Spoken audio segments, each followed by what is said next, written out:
Pergi ke toko membeli parfum, dapat hadiah sepotong coklat. Saya ucapkan assalamualaikum, semoga video ini bermanfaat.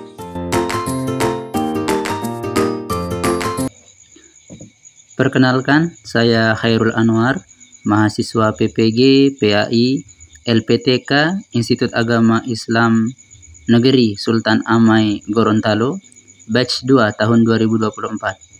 Berikut ini saya akan menampilkan video peer teaching saya dengan materi iman kepada kitab-kitab Allah. Selamat menyaksikan. Bismillahirrahmanirrahim. Assalamualaikum warahmatullahi wabarakatuh. Waalaikumsalam Waalaikumsalam warahmatullahi wabarakatuh. warahmatullahi wabarakatuh. Apa kabar adik-adik sekalian untuk hari ini? Baik, Pak. Alhamdulillah Baik, baik. Pak. Alhamdulillah sehat ya. Ini di Irfan sehat ya? Sehat, Pak. Alhamdulillah. Oh, alhamdulillah ya. Hadir semua teman-temannya yang lain ini. Hadir, Pak. Hadir Ya, semua. Pak. Ya, mudah-mudahan di hari yang cerah ini kita mendapatkan keberkahan, kebermanfaatan dari Tuhan Yang Maha Esa, Allah Subhanahu wa taala. Mari kita bersyukur hari ini kita dipertemukan untuk sebuah aktivitas yang sangat mulia. Kita akan thalabatul ilmi, menuntut ilmu agama Islam lebih-lebih. Maka mari kita awali belajar kita pada hari ini dengan sama-sama berdoa. Minta tolong sama De Irfan, silahkan pimpin doa. Iya, Pak. Sebelum belajar, marilah kita berdoa bersama-sama. Berdoa dimulai. Bismillahirrahmanirrahim. Raditu billahi robba wa bil islami dina wa bi Muhammadin nabiyya wa rasulah. Rabbi zidni ilman warzuqni fahman. Amin. Ya, terima kasih untuk Di Irfan. Ya, Pak. Baiklah adik-adik, alhamdulillah sekali lagi untuk hari ini atas izin Allah Subhanahu wa taala kita masih dalam keadaan sehat walafiat dalam rangka untuk belajar. Adapun materi yang akan kita pelajari untuk hari ini yakni tentang iman kepada kitab-kitab Allah Subhanahu wa taala. Nah, sebelum kita lebih jauh, Pak Guru tanya dulu kepada adik-adik sekalian ya. Nah, yang kita harus imani, yang mungkin dari Irfan atau yang lainnya. Ada Al-Quran, Pak. Nah, Quran, Ada Injil. Injil, Iya, ada Taurat. Ada ya. sama kitab Jabur, Pak. Oke, ya bagus. Yang lain? Pak Guru, Sama, Pak. ganti pertanyaannya. Mengapa kita perlu mempelajari berbagai kitab?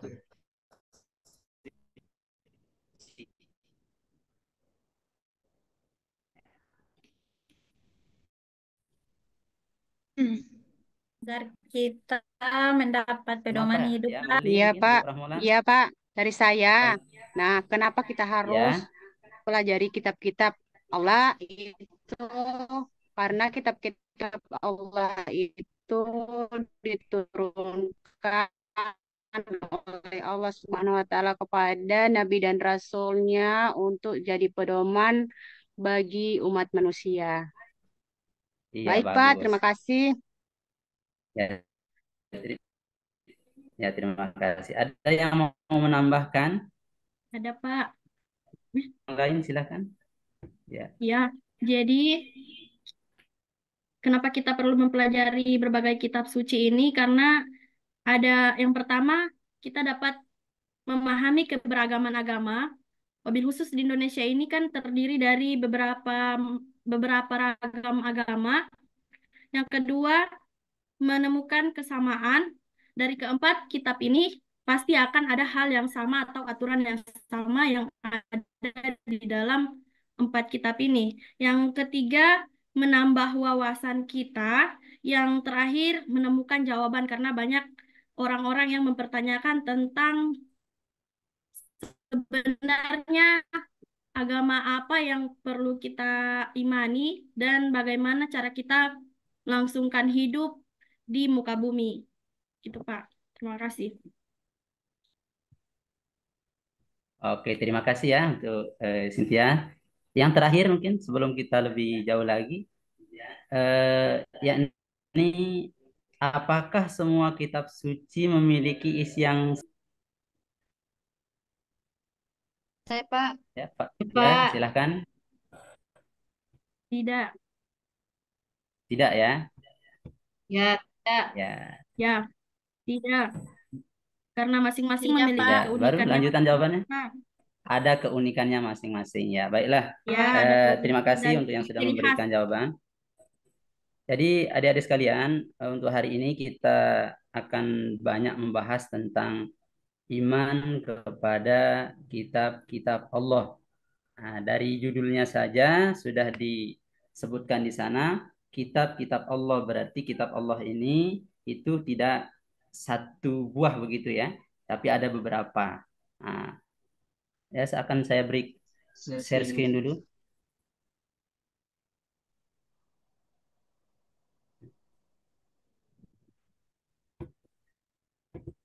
Hmm.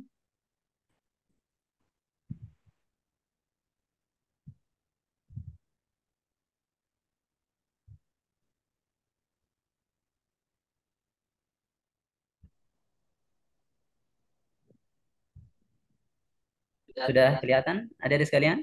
Belum? Belum ada, Pak. Belum. Belum Belum. ada, Pak. Belum ada, Pak. Oke. Sudah. Proses, Pak. Sudah, Pak. Oke. Sudah, Pak, ada. Sudah, Pak. Ya. Sudah ya. Nah, jadi adik-adik sekalian, materi iman kepada kitab-kitab Allah nanti tujuan pembelajaran yaitu yang diharapkan dari menyimpulkan ya pengertian iman kepada kitab-kitab Allah. Kemudian berikutnya dapat membedakan isi kandungan setiap kitab suci.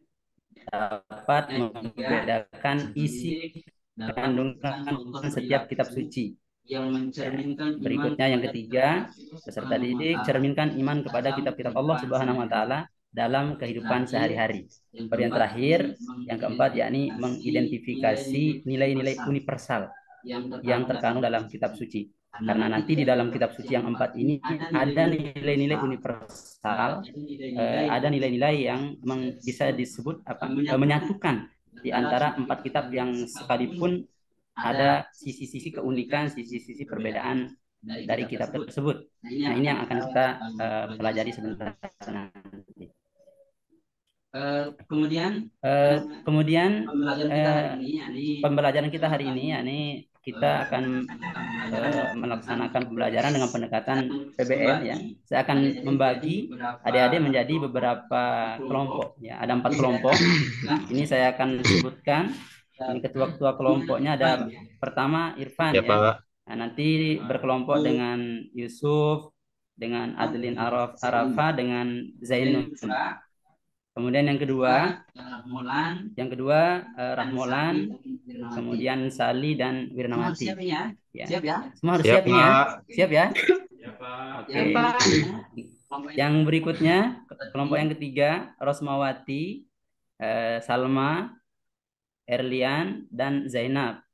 Kemudian kelompok yang terakhir Cynthia, Abdurrahman, Sardianto. Ya. Ada yang belum disebutkan namanya? Itu di kelompok 4 ya. Iya, Pak. Nanti masuk di kelompok 4 ya. Baiklah, akan saya bagikan 4 permasalahan yang akan dibahas oleh masing-masing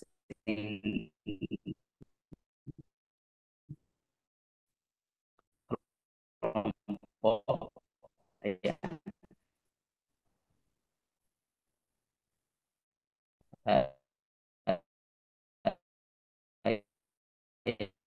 Ini sebentar akan bagikan.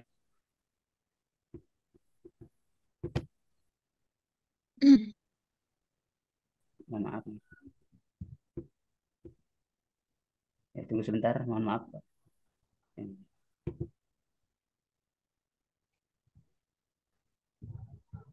Sudah siap semua adik-adik ya?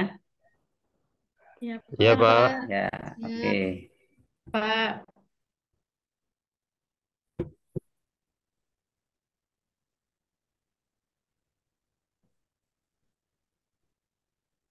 Oke, untuk kelompok satu, nah, perhatikan untuk kelompok satu ya. Nanti untuk kelompok satu, Irfan dan kawan-kawan. Nah, ini kelompok satu, permasalahan yang akan dibahas sebentar nanti yakni tantangan memahami kitab suci di tengah keragaman interpretasi. Nah, ini yang akan dibahas bersama nanti karena ada banyak interpretasi ya atau sudut pandang atau apa begitu terkait kitab suci. Nah, dalam hal ini nanti permasalahan yang diangkat yakni dengan banyaknya tafsir dan interpretasi terhadap kitab suci, bagaimana kita dapat memahami isi dan pesan yang sebenarnya ingin disampaikan oleh Allah. Nah, ya dari berbagai macam sudut pandang dan interpretasi nanti silahkan kalian cari bagaimana kita dapat mengetahui persis sebenarnya yang diharapkan atau yang dikehendaki Allah itu seperti apa, seperti itu. Ya, silahkan nanti untuk ini untuk kelompok satu ya, Irfan dan kawan-kawan. Kemudian untuk kelompok dua ya, maaf. Nah, kelompok dua untuk kelompok dua permasalahan yang akan dianalisa yang akan didiskusikan yakni penerapan nilai-nilai kitab suci dalam kehidupan modern ya. Nah, ini yang akan adik-adik bahas sebentar nanti bagaimana penerapan nilai-nilai kitab suci dalam kehidupan modern, masih relevankah atau bagaimana seperti itu. Nah, konteks permasalahannya bagaimana kita dapat menerapkan nilai-nilai yang terkandung dalam kitab suci dalam kehidupan modern yang penuh tantangan. Nah, silahkan nanti dibahas. Kemudian untuk kelompok tiga, ya, untuk kelompok tiga, Ibu Rosmawati dan kawan-kawan. Tadi Rahmola dan kawan-kawan untuk kelompok dua ya. Kelompok tiga, toleransi dan kerukunan umat beragama dalam perspektif kitab suci. Ya, sekali lagi toleransi dan kerukunan umat beragama dalam perspektif kitab suci.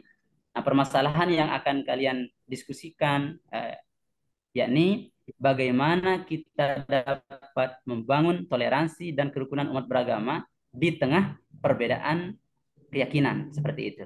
Nah, ini. Kemudian untuk yang kelompok 4 ya, silakan sebentar didiskusikan yakni tunggu. Nah, untuk kelompok 4 peran kitab suci dalam membentuk karakter bangsa. Ya, peran kitab suci dalam membentuk karakter bangsa. Ya, permasalahan yang diangkat di sini, bagaimana kita dapat menjadikan nilai-nilai yang terkandung dalam kitab suci sebagai dasar dalam membangun karakter bangsa yang berakhlak mulia. Nah, bisa dipahami adik-adik sekalian, ya, dikerjakan ya. Ya, bisa, Pak. Nah, insya Allah dimanfaatkan buku, ada HP internet untuk mencari jawaban. Silahkan diskusikan dengan teman-teman kalian. Ya, Pak. Saya beri waktu, ya sebelum ini ada yang mau ditanyakan? Ada mungkin soal yang Tampilan tidak jelas soalnya, atau apa? Pak, tampilan soal kelompok. Jelas, Oh, Pak. tidak jelas. Oh,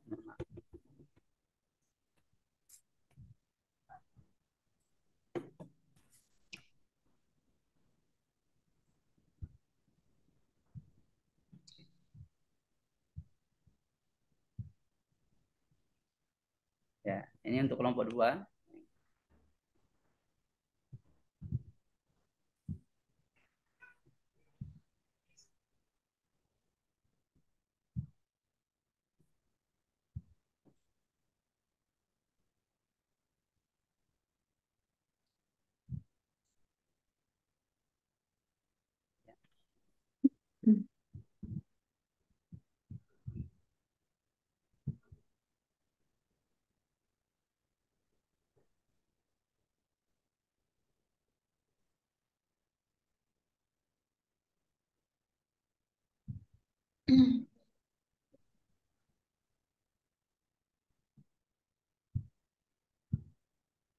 Ini untuk kelompok 1 ya. Dengan banyaknya tafsir dan interpretasi terhadap kitab suci, bagaimana kita memahami isi dan pesan yang sebenarnya ingin disampaikan oleh Allah.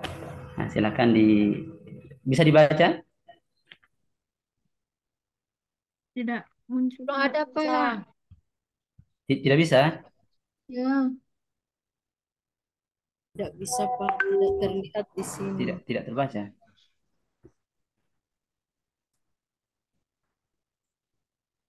Oh, saya akan kirimkan di WA adik-adik sekalian. Iya Pak. Iya, Pak.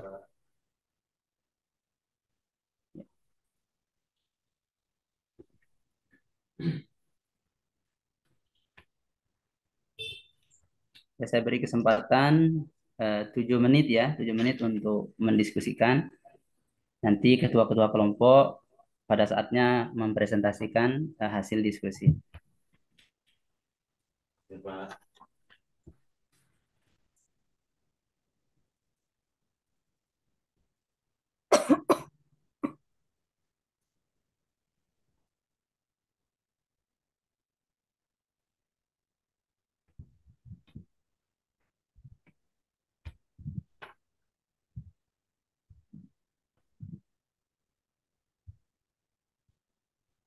Ya karena pembelajaran kita online ya bisa saling melengkapi jawaban ya.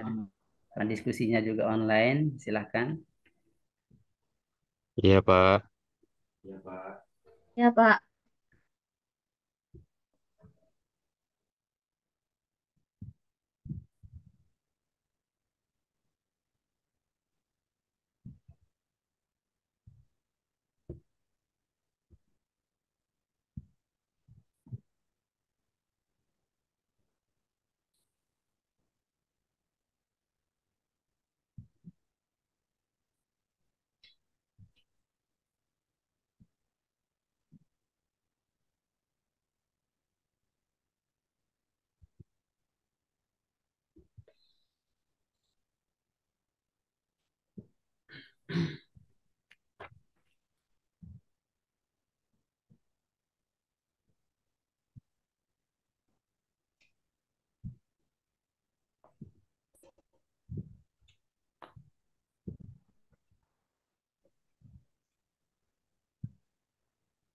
Kelompok 2 sudah Pak. Nomor 2 sudah, ya kita tunggu dulu yang lain ya. Tinggal. Ya bagus untuk kelompok Kelompok 2 3 juga sudah sudah. Pak. Sudah, oke. Satu sudah, Pak. Satu sudah. Kelompok 4 sementara Pak, sedikit lagi. Ya, ya, ya. Ya silahkan dielaborasi sebagus mungkin untuk hasil analisa jawaban dari adik-adik sekalian terkait masalah yang kita akan angkat untuk didiskusikan pada pembelajaran kali ini. Siap, sudah selesai Pak. Kelompok 4. Kelompok 4 sudah ya? Oke. Ya, Ya, baiklah adik-adik, kita mulai dari kelompok berapa ini adik-adik ya? Mungkin ada saran, ada masukan? Kelompok 3. Kelompok 3? Kelompok Oke. 3. Kelompok 3 ya? Oke, kita mulai, kita sepakati. Kita mulai dari kelompok 3. Siapa yang akan menyampaikan? Saya Pak. Silahkan, Baiklah, kelompok 3. Bismillahirrahmanirrahim. Assalamualaikum Oke. warahmatullahi Waalaikumsalam warahmatullahi wabarakatuh. wabarakatuh. Baiklah, saya akan mencoba mempresentasikan hasil diskusi kelompok 3 mengenai masalah tentang toleransi dan kerukunan umat beragama dalam perspektif kitab suci. Nah, di sini ada pun poin-poin akan saya jelaskan mengenai yang pertama itu landasan toleransi dalam kitab suci. Yang pertama adalah Islam.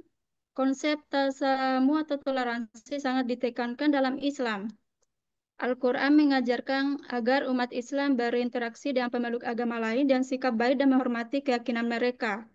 Berikutnya, agama Kristen. Alkitab mengajarkan kasih terhadap sesama manusia tanpa memandang perbedaan agama, suku, atau ras. Perintah untuk mengasihi musuh pun menjadi dasar penting dalam membangun hubungan antar umat beragama. Dan ketiga, ajaran Hindu menekankan pentingnya ahimsa atau tidak menyakiti dan karma hukum sebab akibat. Prinsip-prinsip ini mendorong umat Hindu untuk hidup harmonis dengan semua makhluk hidup. Berikut Buddha, ajaran Buddha menekankan pentingnya kasih sayang universal dan balas kasih atau karuna. Ajaran ini mendorong umat Buddha untuk hidup damai dan saling membantu. Agama terakhir, Konghucu. Konghucu mengajarkan pentingnya saling menghormati, toleransi, dan hidup bermasyarakat secara harmonis. Poin kedua, tantangan dalam menerapkan toleransi. Adapun 3 tantangan di sini yang kita diskusikan. Yang pertama itu misi interpretasi ajaran agama, yaitu beberapa kelompok memanfaatkan agama untuk kepentingan politik atau pribadi, sehingga memicu konflik atau permusuhan. Kedua, radikalisme. Ekstremisme agama dapat mengarah pada tindakan kekerasan dan intoleransi. Ketiga, diskriminasi. Perbedaan keyakinan seringkali menjadi alasan untuk mendiskriminasi kelompok minoritas. Nah, jadi yang poin terakhir, cara mewujudkan kerukunan umat beragama adalah yang pertama adalah untuk mempelajari agama masing-masing. Nah, di sini dengan memahami ajaran agama menemukan kesamaan. Kedua, dialog antar agama. Menjalin dialog yang terbuka dan saling menghormati dengan pemeluk agama lain. Ketiga, kerjasama antar umat. Bersama-sama membangun kegiatan sosial yang bermanfaat bagi masyarakat. Keempat, pendidikan agama yang moderat. Yang artinya mengajarkan agama dengan cara yang moderat dan toleransi sejak dini. Dan terakhir, peran pemerintah. Nah, di sini pemerintah perlu membuat kebijakan yang mendukung kerukunan umat beragama dan memberikan perlindungan kepada kelompok minoritas. Jadi kesimpulan dari kelompok 3 dari permasalahan di atas adalah toleransi dan kerukunan umat beragama adalah nilai-nilai luhur yang diajarkan dalam berbagai agama. Dengan memahami dan mengamalkan nilai-nilai tersebut, kita dapat hidup berdampingan secara damai dan membangun masyarakat yang harmonis. Jadi mari kita bersama-sama mewujudkan Indonesia yang toleran dan bermartabat. Nah, sekian presentasi dari kelompok 3. Wassalamualaikum warahmatullahi wabarakatuh. Waalaikumsalam Waalaikumsalam warahmatullahi wabarakatuh. Ya, warahmatullahi berikan wabarakatuh. tepuk tangan ya. Sungguh luar biasa. Ya, banyak sekali informasi, wawasan, data dan yang dipaparkan tadi oleh Rahmawan dan kawan-kawan. Terima kasih ya. Rusmawati, mohon maaf. Kelompok Kelompok 1, berikutnya, Pak. silahkan. Kelompok 1, oke, silahkan. Silakan Pak Irfan. Assalamualaikum warahmatullahi wabarakatuh. Waalaikumsalam Waalaikumsalam warahmatullahi warahmatullahi wabarakatuh. Baiklah, terima kasih. Di sini saya mewakili teman-teman kelompok 1 untuk mempresentasikan apa yang telah kami kerjakan dalam kelompok, yaitu kelompok 1. Langsung saja, mengapa terjadi keragaman interpretasi? Yang pertama yaitu faktor bahasa, yaitu bahasa yang digunakan dalam kitab suci seringkali bersifat kuno dan memiliki lapisan makna yang dalam. Perubahan bahasa dan budaya dari waktu ke waktu dapat menyulitkan pemahaman secara literal. Yang kedua, konteks historis dan budaya. Kitab suci ditulis dalam konteks sejarah dan budaya tertentu. Memahami makna sebenarnya dari teks seringkali membutuhkan pemahaman yang mendalam tentang latar belakang tersebut. Yang ketiga, terjemahan. Proses penerjemahan kitab suci dari bahasa aslinya ke berbagai bahasa dapat menimbulkan perbedaan makna dan penafsiran. Berikut pengalaman pribadi. Setiap individu memiliki pengalaman hidup, latar belakang, pendidikan, dan keyakinan yang berbeda-beda. Hal ini dapat mempengaruhi cara mereka menginterpretasikan teks suci.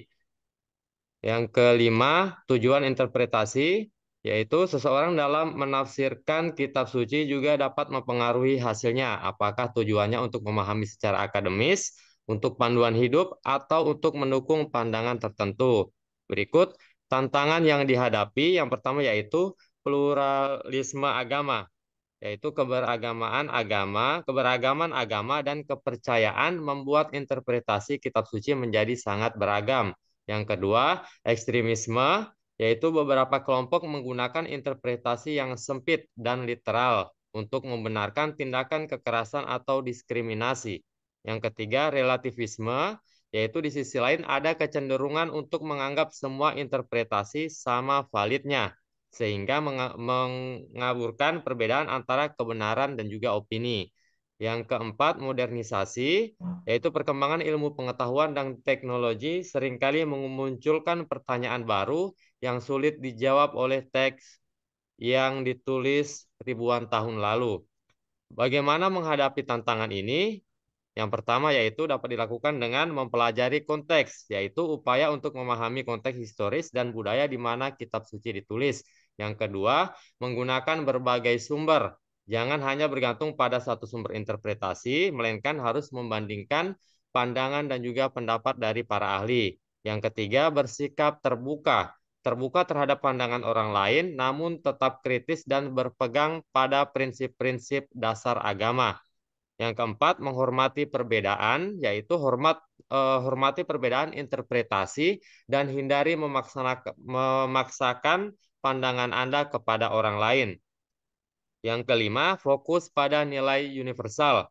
Carilah nilai-nilai universal yang terkandung dalam kitab suci seperti kasih, keadilan, dan juga toleransi. Kesimpulannya, keberagaman interpretasi kitab suci adalah sebuah kenyataan yang tidak dapat dihindari. Namun, dengan sikap yang terbuka, kritis, dan menghormati perbedaan, kita dapat menemukan pemahaman yang lebih mendalam dan bermanfaat tentang ajaran agama. Demikian dari kami kelompok 1. Assalamualaikum warahmatullahi wabarakatuh.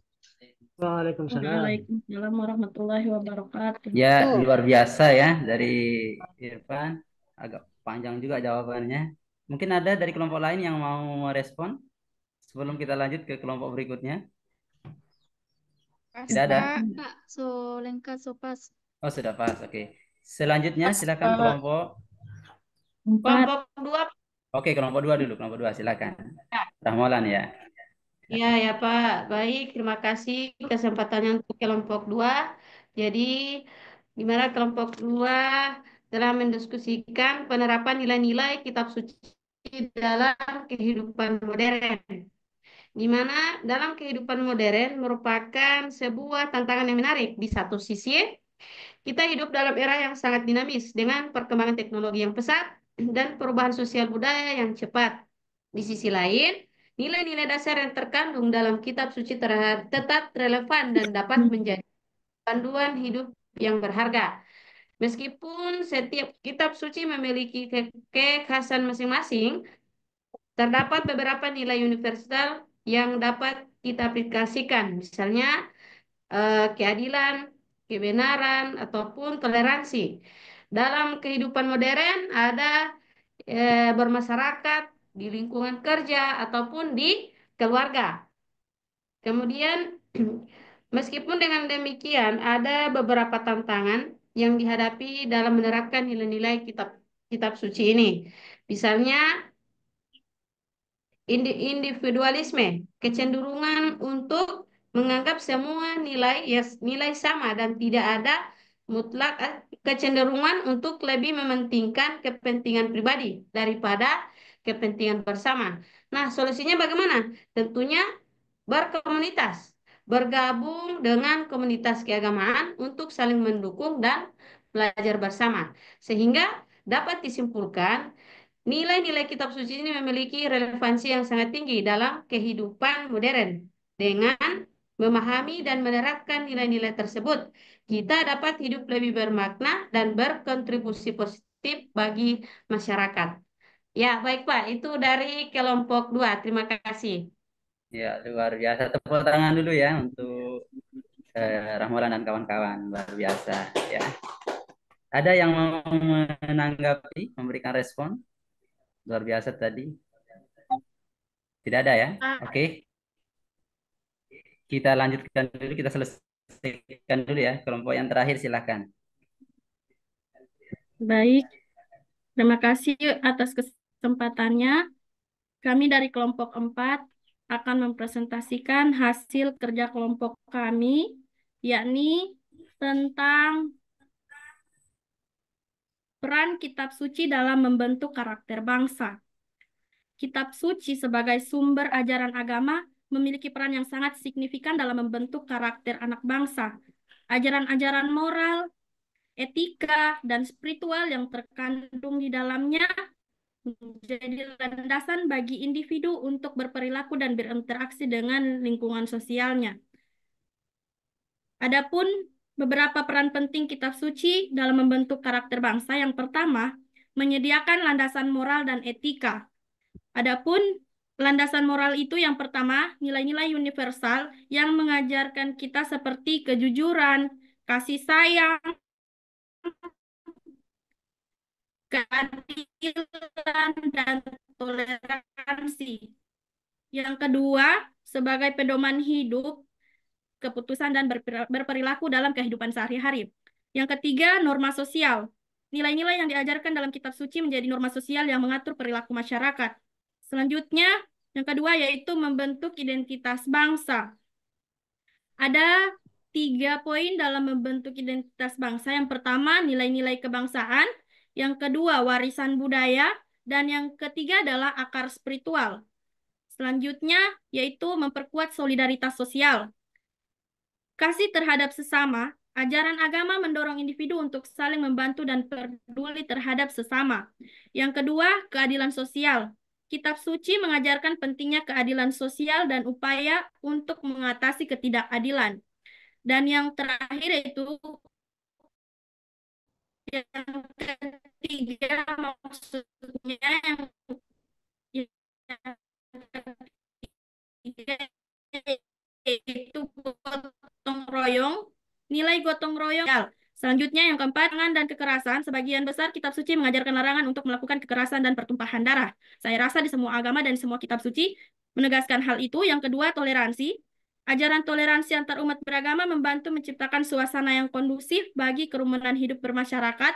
Dan yang ketiga, ketertiban. Nilai-nilai dan kedisiplinan yang diajarkan dalam kitab suci membantu menjaga stabilitas dan keamanan. Selanjutnya, membentuk generasi muda. Sudah boleh ya untuk Cynthia ya. Ya. Jadi alhamdulillah semua sudah menyampaikan tadi sungguh luar biasa ini. Tidak terasa waktu kita habis.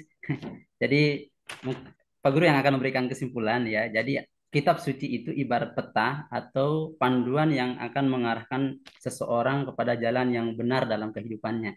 Jadi kitab suci akan selalu relevan dengan setiap zaman dan dimanapun berada, ya. Sahihun likulli makan wa kulli zaman seperti itu. Untuk sebelum kita tutup, mungkin sedikit saya untuk refleksi apa yang adik-adik rasakan setelah kita mendiskusikan dan memecahkan banyak permasalahan tadi. Mungkin 1-2 orang sebelum kita tutup. Saya tunjuk ya, Adeline. Ya, baik Pak. Saya di kegiatan pembelajaran ini saya merasa senang, saya mendapatkan hal baru tentang bagaimana bisa memahami kitab-kitab Allah beserta